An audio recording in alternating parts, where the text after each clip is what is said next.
बिस्मिल्लाहिर्रहमानिर्रहीम। अस्सलाम वालेकुम नाज़रीन, एक नए वीलॉग के साथ मैं हूं आपका होस्ट तारक चौधरी। नाज़रीन, इस वक्त मौजूद हूं मैं सुप्रीम कोर्ट ऑफ पाकिस्तान में, जहां पर आज एक बहुत बड़ी डेवलपमेंट हुई है। आज सुप्रीम कोर्ट ऑफ पाकिस्तान में जुडिशल कमीशन का अजलास हुआ और जैसा कि जुडिशल कमीशन ने एक 7 रुकनी आइनी बेंच बना दिया है जिसके सरबराह जस्टिस अमीनुद्दीन हैं। लेकिन अगर देखा जाए तो आज गवर्नमेंट ने अपने ही नॉमिनेट करदा chief justice of Pakistan Yahya Afridi पर अदम एतमाद का इजहार किया है। नाज़रीन, आपको बताएंगे कि सुप्रीम कोर्ट ऑफ पाकिस्तान में जुडिशल कमीशन के अजलास में आज वो आइनी बेंच बना जिसको गवर्नमेंट ने बनाया, जिसको सियासतदानों ने बनाया, और ये पाकिस्तान की तारीख़ में पहली दफ़ा हुआ है कि आज का जो बेंच बना है ये किसी जज ने नहीं बनाया। हमारे साथ रहिए, हमारा चैनल सब्सक्राइब कीजिए ताकि आप तक लेटेस्ट इन्फॉर्मेशन पहुँचती रहे। नाज़रीन, सबसे पहले तो आपके साथ शेयर करते हैं कि आपसे कुछ देर पहले लॉ मिनिस्टर फ़की वज़ीर कानून आज़म नज़ीर तारड़, जो कि इस अजलास में शिरकत करने के बाद अटॉर्नी जनरल के ऑफ़िस में मौजूद थे और ऑफ़िस से फ़ारग होकर फिर वो जब नीचे आए उन्होंने मीडिया के साथ गुफ्तगू की तो उनसे 2-4 पर्टिनेंट जो सवाल किए गए, उन्होंने एक बात तो की। उन्होंने कहा जी कि आज chief justice of Pakistan justice Yahya Afridi, गर्चे उनकी सरबराही में आइनी बेंच नहीं बनाया गया, लेकिन उन्होंने कहा जी कि वो बड़े खुश थे। पता नहीं अब वो किस बात को पर खुश थे, जारी बात है ये तो लॉ मिनिस्टर को पता होगा या चीफ जस्टिस साहब उनको पता होगा।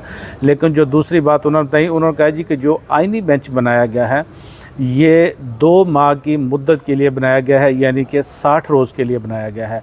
और 60 रोज़ के बाद जारी बात है इसकी फिर तश्कील नौ की जाएगी, आइनी बेंच को दोबारा बनाया जाएगा, या ये जो आइनी बेंच बना है 7 रुकनी आइनी बेंच, इसके साथ और भी आइनी बेंच बना दिए जाएंगे। बहरहाल ये जो 26वीं आइनी तरमीम है जो उसमें लिखा है, उसमें यह है कि जजेस और आइनी बेंच जैसे कि वो डिटरमिन किया जाएगा, उनको डिटरमिन करना है वो कितने बनेंगे और किन जजेस पर वो मुश्तमल होंगे। और नाज़रीन, दूसरा आपके साथ ये शेयर करते चलें कि आज जुडिशल कमीशन ऑफ पाकिस्तान जिसका जो अजलास था उसमें चूँकि कुल 13 मेंबरान में से 12 मेंबरान ने शिरकत की, और चूँकि पहले अजलास में 12 मेंबरान ने ही शिरकत करना थी और उसके जो 13वें मेंबर हैं वो आइनी बेंच के सरबराह होंगे। और इसीलिए आज जो 13 मेंबर थे उनके चीफ जस्टिस ऑफ पाकिस्तान की सरबराही में ये अजलास मुनक्कद हुआ। और जो आइनी बेंच है आज चूँकि उसको नॉमिनेट किया है गवर्नमेंट की जानब से जस्टिस अमीनुद्दीन का नाम जो था वो नॉमिनेट किया गया। और अगर आपको बताते चले, गवर्नमेंट के पास जुडिशल कमीशन में पहले ही वो अक्सरियत हासिल थी। गवर्नमेंट के कुल 12 में से 6 मेंबरान तो स्ट्रेट फारवर्ड उनके पास थे जो कि उनकी जानब थे, जिनमें एक कौमी असम्बली से और एक सेनेट से उनके मेंबर थे। इसके अलावा फ़की वज़ीर कानून आज़म नज़ीर तारड़, अटॉर्नी जनरल और पाकिस्तान बार काउंसिल के नुमाइंदे भी उन्हीं के साथ थे। और इस तरह एक ख़ातून मेंबर रोशन खुर्शीद बरोचा, जिनको स्पीकर ने नॉमिनेट किया। तो इस तरह 6 मेंबरान जो थे ये पहले ही गवर्नमेंट की जानब थे। और गवर्नमेंट ने जब अपना वो कार्ड प्ले किया, गवर्नमेंट जो ज़ाहिर उसमें कामयाब हुई, उन्होंने जस्टिस अमीनुद्दीन का नाम जो था उसको उन्होंने वो वहाँ पर उठाया, उनको नॉमिनेट किया। तो जस्टिस अमीनुद्दीन उन्होंने ख़ुद को वोट डाला। जैसे कि नज़र कहा जा रहा था कि जजेस की जानब चूँकि चीफ जस्टिस ऑफ पाकिस्तान शामिल है उसमें, और वहाँ पर चूँकि 3 सीनियर जज थे जिनमें जस्टिस मंसूर अली शाह और जस्टिस मुनीब अख्तर, और ये एक अमकान ज़ाहिर किया जा रहा था कि शायद जस्टिस अमीनुद्दीन जो कि चौथे जज हैं वो चीफ जस्टिस की जानब जाएंगे, लेकिन ऐसा नहीं हुआ। ऐसे जो भी तखमीने थे, जो भी तज्ज़िये थे वो सारे गलत साबित हुए। और जस्टिस अमीनुद्दीन जब गवर्नमेंट की जानब से उनका नाम जो था वो नॉमिनेट किया गया, उसका लिया गया, तो उन्होंने उसमें हाँ में हाँ मिलाई। इस तरह चूँकि आज जो पाकिस्तान तहरीक इंसाफ के जो 2 लोग थे, जो 2 मेंबर थे, वो तो जारी बात है गवर्नमेंट के ख़िलाफ़ उन्होंने जाना था और जजेस के साथ खड़े थे। तो इस तरह ये कह सकते हैं कि ये जो ये रेशो रही ये 7-5 के तनासब से आज एक 7 रुकनी आइनी बेंच बना। और नाज़रीन, अब आपके साथ डिस्कस करते हैं ये जो आइनी बेंच है इसमें कौन से जजेस शामिल हैं। अगर इसमें देखा जाए तो इसमें कमो बेश वही जजेस शामिल है, ज़्यादा तादाद में जजेस है जिनकी तादाद 4 है, जो हम ख्याल जजेस में जिनका शुमार होता रहा है। आपको बताते चलें इस 7 रुकनी बेंच चूँकि इसकी सरबराही जस्टिस अमीनुद्दीन कर रहे हैं, इसके अलावा इसमें बलूचिस्तान से जस्टिस जमाल खान मंदोखिल शामिल हैं। इसके अलावा बलूचिस्तान से ही और एक जज जस्टिस नईम अख्तर अफ़गान शामिल है। ये 3 तो वो जज हैं जो कि आइन के आर्टिकल 63A वाला जो केस था उस 5 रुकनी बेंच में शामिल थे और उस 5 रुकनी बेंच की तश्कील की थी साबिक़ चीफ जस्टिस ऑफ पाकिस्तान काजी फ़ाइज़ ईसा ने। और जैसे कहा जाता है जी कि आइन के आर्टिकल 63 के ज़रिए गवर्नमेंट की सहूलतकारी की गई थी और गवर्नमेंट उस केस की वजह से अपोजिशन के जो लोग थे उनको तोड़ने में कामयाब हुई, अपने नंबर पूरे करने में कामयाब हुई और 26वीं आइनी तरमीम जो थी उसको पास कराने में गवर्नमेंट कामयाब हुई। इसके अलावा आपसे बात करें कि इसमें एक और जो 7 रुकनी आइनी बेंच में जज शामिल हैं जस्टिस मसर्रत हलाली, जिनका तल्लुक़ KPK से है, और जस्टिस मसर्रत हलाली और दूसरे जज जस्टिस मोहम्मद अली मज़हर, ये 2 ऐसे जज हैं जो कि साबिक़ चीफ जस्टिस काजी फ़ाइज़ ईसा के साथ बल्ले के निशान वाला जो केस था उस 3 रुकनी बेंच का हिस्सा थे, जिन्होंने पाकिस्तान तहरीक इंसाफ से बल्ले का निशान वापस लिया था। लेकिन इसमें जस्टिस मोहम्मद अली मज़हर जो थे बाद में उनका शुमार उन 8 जजों में हुआ जिन्होंने रिज़र्व सीट में अपना फ़ैसला सुनाया और इलेक्शन कमीशन ऑफ पाकिस्तान को ये हुक्म दिया कि PTI को वो रिज़र्व सीट जो है वो वापस की जाए। और इस तरह नाज़रीन, इनमें इस 7 रुकनी बेंच में 4 जजेस तो वो हैं जिनका हमने आपके साथ ज़िक्र किया, हम ख्याल जजेस जिनमें शुमार होता है, और 3 जजेस जस्टिस मोहम्मद अली मज़हर, जस्टिस आयशा मलिक और जस्टिस हसन अज़हर रिज़वी, ये 3 वो जज हैं जो कि उन 8 जजों में जिनका शुमार होता है जिन्होंने इलेक्शन कमीशन ऑफ पाकिस्तान को रिज़र्व सीट में अपना हुक्म जारी किया था कि वो पाकिस्तान तहरीक इंसाफ को जो उनकी रेशो के तनासब से जो सीटें हैं रिज़र्व सीट वो दी जाएँ। तो इस तरह ये 7 रुकनी जो बेंच है ये तश्कील दिया गया। नाज़रीन, आज 7 रुकनी बेंच जो तश्कील दिया गया, इसकी तश्कील के फ़ौरी बाद अब 2 जो तब्दीलियाँ हैं सुप्रीम कोर्ट ऑफ पाकिस्तान में वो रोनमा हो गई हैं।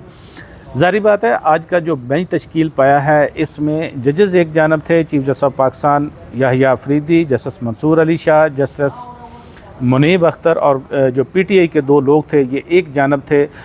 जब गवर्नमेंट की जानब से जस्टिस अमीनुद्दीन का नाम लिया गया तो इन्होंने इसकी हमायत नहीं की, इसकी मुखालफत की, और इस तरह से गवर्नमेंट ने चूँकि अपना कामयाब हुई एक बेंच बनाने में, तो कहा जा सकता है कि ये पाकिस्तान की तारीख़ का एक अनोखा वाक़या है कि जब किसी चीफ जस्टिस ऑफ पाकिस्तान या सुप्रीम कोर्ट के जजेस ने या उस कमेटी ने जो कि प्रैक्टिस एंड प्रोसीजर एक्ट के तहत कायम की गई थी उसने बेंच नहीं बनाया, बल्कि ये गवर्नमेंट ने बेंच बनाया है, ये मुस्लिम लीग नून ने बेंच बनाया है, और ये आइनी बेंच जो है पाकिस्तान पीपल्स पार्टी ने तश्कील दिया है। अब नाज़रीन, इसमें आपके साथ डिस्कस करते हैं कि इसमें जो 2 तब्दीलियाँ फ़ौरी तौर पर सुप्रीम कोर्ट ऑफ पाकिस्तान में ये आएंगी। एक तो ये कि जुडिशल कमीशन में अब एक नए मेंबर जो हैं 13वें मेंबर शामिल हो चुके हैं। चूँकि 26वीं आइनी तरमीम में ये लिखा था कि जो आइनी बेंच के सरबराह होंगे वो जुडिशल कमीशन ऑफ पाकिस्तान के 13वें मेंबर होंगे, और उसमें यह भी था कि अगर वो पहले से ही जुडिशल कमीशन के मेंबर हुए तो फिर नेक्स्ट जो सीनियर जज होंगे वो उसका मेंबर बन जाएंगे। बहरहाल इस 26वीं आइनी तरमीम में इस मामले पर अबहाम ज़रूर मौजूद है। गवर्नमेंट की ये तशरीह है, वो कहती है कि अगर आइनी बेंच के सरबराह पहले से मेंबर होंगे तो फिर आइनी बेंच में ही जो नेक्स्ट सीनियर जज होंगे वो जुडिशल कमीशन के 13वें मेंबर होंगे। अगर गवर्नमेंट की इस तशरीह को मान लिया जाए तो फिर जस्टिस जमाल खान मंदोखेल जो हैं वो अब जुडिशल कमीशन के 13वें मेंबर होंगे। लेकिन अगर आइन को देखा जाए तो इसमें अबहाम है, उसमें चूँकि सीनियर जज का नाम लिखा हुआ है तो इसलिए यहाँ पर भी जस्टिस जमाल खान मंदोखेली शायद वो उसके मेंबर बने, क्योंकि जस्टिस अमीनुद्दीन के बाद सुप्रीम कोर्ट में सीनियरिटी के लिहाज से वो जस्टिस जमाल खान मंदोखेली हैं। ज़ाहिर बात है वो अब इसके मेंबर बन चुके हैं जुडिशल कमीशन के। और नाज़रीन, इसमें एक और अहम जो रात को गवर्नमेंट ने कानून साजी की, गवर्नमेंट ने कानून साजी जो की उसमें एक तो उन्होंने कहा जी कि प्रैक्टिस एंड प्रोसीजर कमेटी जिसके 3 मेंबरान हैं उसकी सरबराही chief justice of Pakistan justice Yahya Afridi के पास है, लेकिन उसमें जो member justice Mansoor Ali Shah senior जज और उनके बाद जस्टिस मुनीब अख्तर हैं। अब जस्टिस मुनीब अख्तर को निकाल कर आइनी बेंच के जो सरबराह हैं यानी कि जस्टिस अमीनुद्दीन अब उस प्रैक्टिस एंड प्रोसीजर कमेटी का हिस्सा बन जाएंगे। और जो आइनी मामलात के अलावा सुप्रीम कोर्ट ऑफ पाकिस्तान में भी केसेस लगने हैं, अब यही जो 3 रुकनी कमेटी है जिसमें chief justice Yahya Afridi, justice Mansoor Ali Shah और जस्टिस अमीनुद्दीन शामिल होंगे, ये कमेटी जो है अब वो केसेस को लगाएगी। इस तरह से जस्टिस मुनीब अख्तर को गवर्नमेंट ने एक बड़ा टेक्निकली वो आउट कर दिया है इन सारे मामलात में। एक तो ये 3 चीफ जस्टिस और 2 सीनियर जज, अब तीनों किसी आईनी बेंच का हिस्सा नहीं है। गवर्नमेंट ने भी अदम एतमाद किया, गवर्नमेंट ने भी चीफ जस्टिस ऑफ पाकिस्तान के नाम को रिकमेंड नहीं किया। हालांकि चीफ जस्टिस याह्या अफरीदी उनको ख़ुद गवर्नमेंट ने बनाया था, उनको नॉमिनेट गवर्नमेंट ने किया था। और अगर दूसरी जानब ये देखा जाए, अब सुप्रीम कोर्ट ऑफ पाकिस्तान में आईनी बेंच बन चुका है। सुप्रीम कोर्ट में एक अलग से सेक्रेटेरिएट इसका कायम किया जाएगा, वहाँ पर ये आईनी मामलात होंगे, आईनी केसेस होंगे। और जो सूरत हाल वो ये है कि एक पैरेलल जुडिशियल सिस्टम जो है सुप्रीम कोर्ट में उठ खड़ा हुआ है। अब एक पैरेलल जुडिशियल सिस्टम जो है सुप्रीम कोर्ट में काम करेगा। और गवर्नमेंट ने चूँकि पहले ही सुप्रीम कोर्ट में जजेस की तादाद को बढ़ा दिया है, 17 से बढ़ाकर इसको 34 कर दिया है। सुप्रीम कोर्ट ऑफ पाकिस्तान की जो सबसे बड़ा कोर्ट रूम है, कोर्ट रूम नंबर 1, उसमें भी 17 या 18 जजेस से ज़्यादा बैठने की जगह नहीं है। तो ये भी एक अजीब तस्वर किया जा रहा है। गवर्नमेंट ने अब तादाद तो जजेस की 34 कर दिया है, लेकिन अब अगर फुल कोर्ट जो है वो किसी केस की समाअत करेगी तो इन 34 जजों को कहाँ पर बैठाया जाएगा या कहाँ पर बैठकर ये केस की हेयरिंग करेंगे। और दूसरा नाज़रीन, जो एक बहुत ही इम्पोर्टेंट और अहम बात वो ये है कि अब 26वीं आईनी तरमीम का जो केस है वो कौन सुनेगा। ज़ाहिर बात है 26वीं आईनी तरमीम उसके हवाले से सुप्रीम कोर्ट में दरख्वास्तें दायर हुई। और चूँकि 2 रोज़ कबल जो प्रैक्टिस एंड प्रोसीजर कमेटी थी, जिसमें chief justice Yahya Afridi, justice Mansoor Ali Shah और जस्टिस मुनीब अख्तर, ये 3 जज उसमें थे। लेकिन चूँकि जस्टिस याह्या अफरीदी ने उस कमेटी के इजलास में शिरकत नहीं की, 2 सीनियर जजों ने ये इजलास बुलाया और उसमें उन्होंने चीफ जस्टिस पाकिस्तान को जो मिनट्स भिजवाएँ उसमें कहा जी कि आप 26वीं आईनी तरमीम के केस को फुल कोर्ट के सामने लगाएँ। और उनका ये ख्याल है कि 26वीं आईनी तरमीम का जो केस है अब भी ये फुल कोर्ट सुन सकती है। जो आइन का आर्टिकल 184(3) है, उसकी जो लैंग्वेज है उसके तहत जो फुल कोर्ट है अब भी इस केस को सुन सकती है। और चूँकि अब भी उन्होंने कहा जी एक्सपेक्ट किया जा रहा है कि ये जो वीक चल रहा है, जुडिशल वीक है, ये जो हफ़्ता है, इसमें 26वीं आईनी तरमीम का जो केस है ये फुल कोर्ट के सामने लगा दिया जाएगा। ज़ाहिर बात है इन 2 जजेस के इल्म में था कि मंगल को जुडिशल कमीशन का इजलास होने जा रहा है। इसके बावजूद उन्होंने चीफ जस्टिस याह्या अफरीदी से ये डिमांड की, उनको ये ख़त लिखा कि इसी हफ़्ते 26वीं आईनी तरमीम का केस फुल कोर्ट के सामने लगाया जाए। नाज़रीन, अब एक तो ये बड़ी इंपॉर्टेंट बात है कि अब ये केस है ये यही आईनी बेंच सुनेगा या इसको किसी फुल कोर्ट के सामने लगाया जाता है। और दूसरा, अब आपके साथ डिस्कस करते चलें कि अब ये जो जजेस हैं, ये 3 जजेस जो आईनी बेंच में शामिल किए गए हैं, जिन्होंने पहले ही वो रिजर्व सीट में भी अपना फ़ैसला दिया, 8 जजेस में उनका शुमार है। क्या अब जो गवर्नमेंट ने इन जजेस को नॉमिनेट किया है, ज़ाहिर बात है वो गवर्नमेंट ने एक बेंच बनाया, तो क्या इस बेंच में बैठकर वो इन आईनी मामलों को सुनेंगे, केसेस को सुनेंगे? ये बहुत इंपॉर्टेंट बात है। ये आने वाले आइंदा जो चंद दिन हैं इसमें ये सूरत हाल जो है ये क्लियर हो जाएगी। तो नाज़रीन, ये वो डेवलपमेंट थी आज सुप्रीम कोर्ट ऑफ पाकिस्तान से, बहुत ही अहम डेवलपमेंट, जिसमें 2 चीज़ें सामने आई। एक तो गवर्नमेंट ने वो अपना हदफ हासिल किया, बज़ाहिर हदफ हासिल किया, एक आईनी बेंच बनाया। गवर्नमेंट चाहती है और चाहेगी भी कि यही आईनी बेंच आईनी मामला सुने और गवर्नमेंट की फेवर में फ़ैसले आएँ। 26वीं आईनी तरमीम का ये केस जो है यही आईनी बेंच सुने। और दूसरा यह है, गवर्नमेंट ने अपने ही बनाए हुए चीफ जस्टिस याह्या अफरीदी पर अदम एतमाद किया है, उनको नॉमिनेट नहीं किया आईनी बेंच का। अगर उनको नॉमिनेट किया है तो शायद बेहतर होता कि अदारे के सरबराह जो हैं ये आईनी बेंच के सरबराह भी हैं। तो नाज़रीन, ये वो डेवलपमेंट थी, ये सूरत हाल थी सुप्रीम कोर्ट ऑफ पाकिस्तान में, जो कि आपके साथ शेयर कर रहे थे। अपना बहुत सारा ख्याल रखिएगा।